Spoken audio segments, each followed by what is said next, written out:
बच्चों good morning. आज हम लोग 10वीं कक्षा के गणित के प्रायिकता चैप्टर को पढ़ेंगे। यह चैप्टर बहुत ही आसान चैप्टर है। सबसे पहले इस चैप्टर के कंसेप्ट को हम लोग समझ लेते हैं कि प्रायिकता क्या होती है।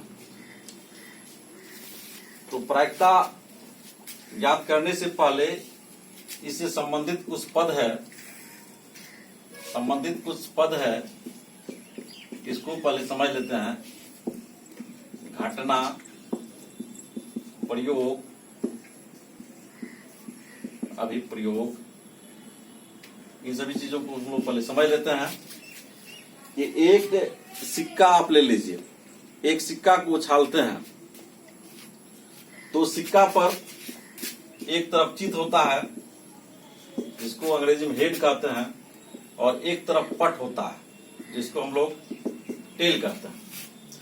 तो एक सिक्का को जैसे ही उछालते हैं तो निश्चित है कि या तो चित आएगा या पट आएगा। तो एक सिक्का को उछालना एक प्रयोग हुआ, और चित का आना एक घटना हुआ, या पट का आना एक घटना हुआ। एक बार सिक्का को अगर उछाल देते हैं तो इन दोनों में से कोई न कोई एक परिणाम आएंगे। अगर चित आता है तो हम लोग कहते हैं कि चित आने की घटना घटित हुई। अगर पट आ जाता है तो हम लोग कहते हैं कि पट आने की घटना घटित हुई। और किसी प्रयोग को जब हम लोग एक बार करते हैं तो वह प्रयोग अभिप्रयोग कहलाता है। तो इस चैप्टर में हम लोग किसी घटना की प्रायिकता ज्ञात करना सीखेंगे। जैसे चित आने की प्रायिकता ज्ञात करिए, पट आने की प्रायिकता ज्ञात करिए, इस प्रकार से सवाल पूछे जाते हैं। तो इसकी प्रायिकता हम लोग कैसे ज्ञात करेंगे?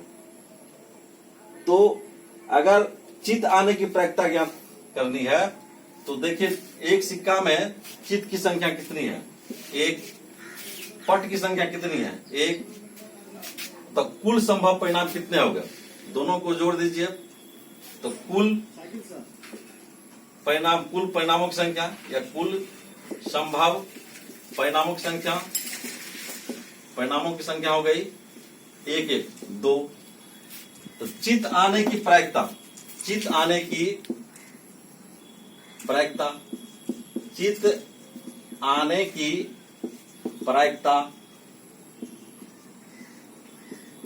बराबर हो जाएगी चित की संख्या बट्टा कुल परिणाम की संख्या। तो चित आने की प्रायिकता निकल गई। पट आने की प्रायिकता याद करनी है तो बराबर हो जाएगा पट की संख्या अब बट्टा कुल परिणामों की संख्या। तो चित आने की प्रायिकता हो गई 1/2, पट आने की प्रायिकता हो जाएगी 1/2। तो इस क्लास में हम लोग एक सूत्र के माध्यम से किसी घटना की प्रायिकता ज्ञात करना सीखेंगे। वह सूत्र क्या है समझ लीजिए।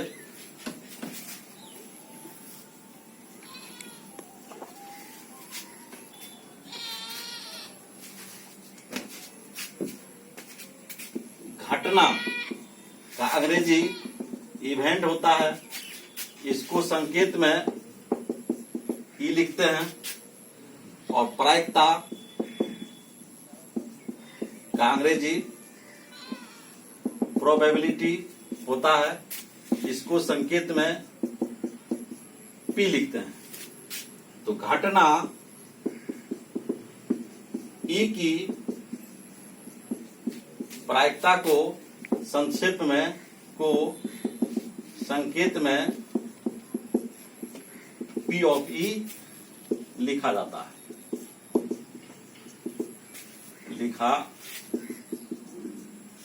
है, जहां पी ऑफ ई बराबर हो जाएगा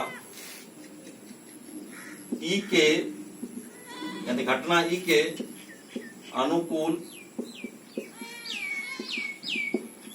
परिणामों की संख्या बट्टा कुल संभव परिणामों की संख्या।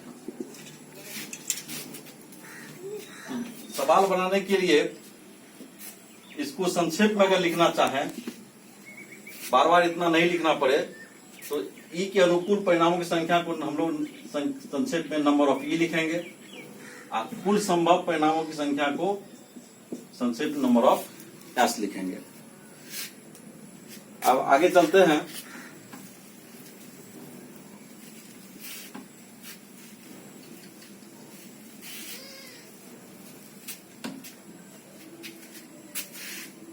पहले वाले सवाल को ही दोहराते हैं हम एग्जाम्पल के रूप में। एक सिक्का को एक बार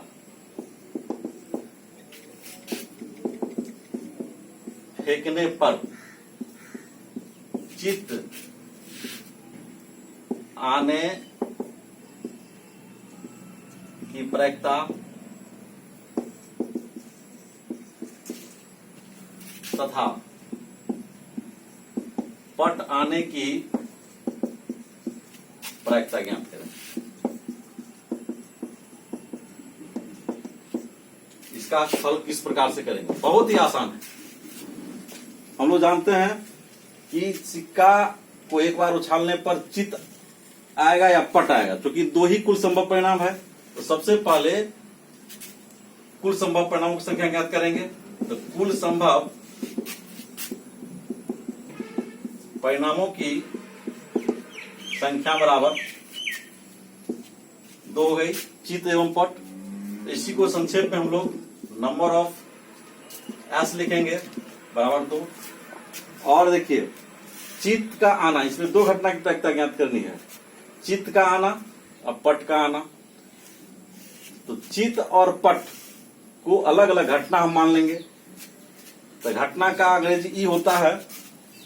अगर एक ही घटना की प्रायिकता किसी सवाल में निकालने के लिए रहेगा तो केवल ई मानेंगे, और एक से अधिक अगर घटना की प्रायिकता ज्ञात करने के लिए रहेगा तो उसको E1, E2, E3, E1, E2, E3 आगे इसी तरह से घटना को मान लेंगे। हमेशा ध्यान रखिए कि प्रायिकता हमेशा किसी न किसी घटना की ज्ञात की जाती है।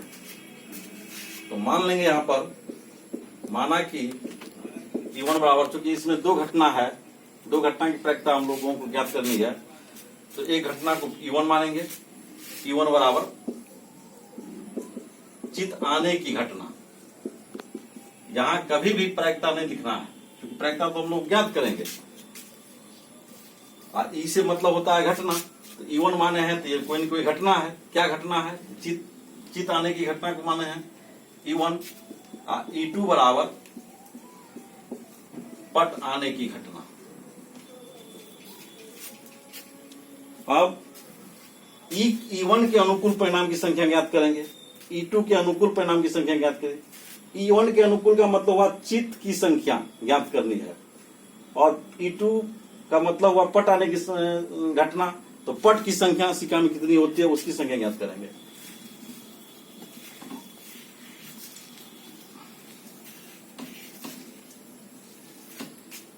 तो यहां देखिए, नंबर ऑफ E1 यानी चित्त E1 के अनुकूल परिणामों की संख्या, यानी E1 की संख्या।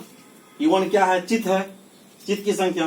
तो सिक्का में चित्त की संख्या होती है 1, तो E1 के अनुकूल परिणाम की संख्या हो गई 1।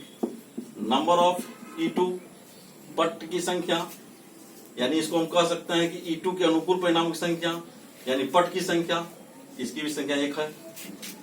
अब बारी बारी से लिखेंगे P ऑफ E1 यानी चित्त आने की प्रायिकता। तो इसको लिखेंगे नंबर ऑफ E1 बटा नंबर ऑफ एस। जब ई था इसके अंदर तो यहां पर ई लिखते थे, E1 है तो यहां E1 लिखेंगे, 1/2 हो गया, यानी चित्त आने की प्रायिकता हो गई 1/2। इसी प्रकार पट आने की प्रायिकता ज्ञात करनी है तो P ऑफ E2 लिखेंगे। तो यहां हो जाएगा number of E2 by number of S. यहां E1 था तो E1 लिखे, यहां पर यहां E2 लिख रहे हैं तो इसमें यहां भी E2 लिखेंगे। तो इसकी संख्या 1 है तो 1 लिख देंगे, इसकी संख्या 2 है 2 लिख देंगे। तो चित्त आने की प्रायिकता हो जाएगी 1/2, अब पट आने की प्रायिकता हो जाएगी 1/2। यहां तक समझ गए हैं? एक बात समझ लीजिए, किसी घटना की जो प्रायिकता होती है, किसी घटना की प्रायिकता, किसी घटना की प्रायिकता एक जीरो हो सकती है, जीरो या जीरो या जीरो से बड़ी, तथा एक या एक से छोटी होती है। कहने का मतलब है कि किसी घटना की प्रायिकता हमेशा जीरो से लेकर के एक तक होती है। इसको हम लोग संक्षेप में लिखेंगे दूसरे शब्दों में, अर्थात मान के चलिए कि कोई घटना P1 है, P ऑफ E1 है, तो इसका जो मान होगा या तो जीरो होगा या जीरो से अधिक होगा, या एक होगा या एक से छोटा होगा। कभी भी किसी घटना की प्रायिकता ऋणात्मक नहीं हो सकती है।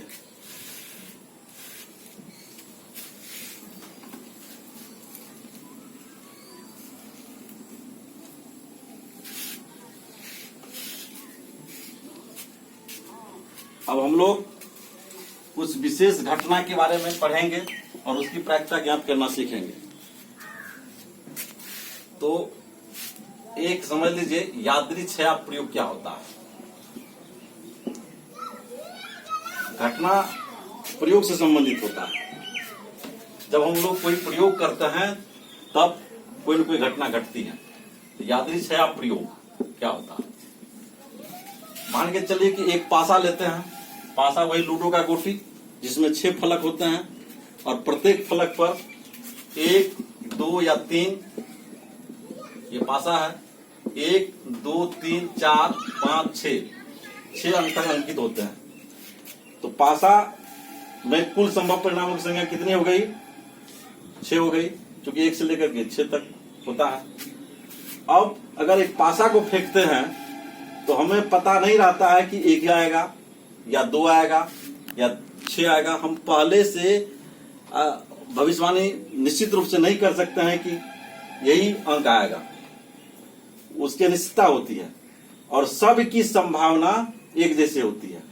तो हमको पता है कि इन 6 में से कोई न कोई एक अंक आएगा, लेकिन किसी खास अंक या किसी खास परिणाम की अग्रिम भविष्यवाणी हम नहीं कर सकते हैं।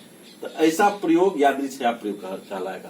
कहने का मतलब है कि हमको पता है कि एक पासा को फेंकने पर 1 से लेकर 6 तक में कोई न कोई अंक आएगा। 6 परिणाम हमें पहले से पता है, लेकिन यह हम अग्रिम भविष्यवाणी नहीं कर सकते हैं कि 4 ही आएगा कि 5 ही आएगा।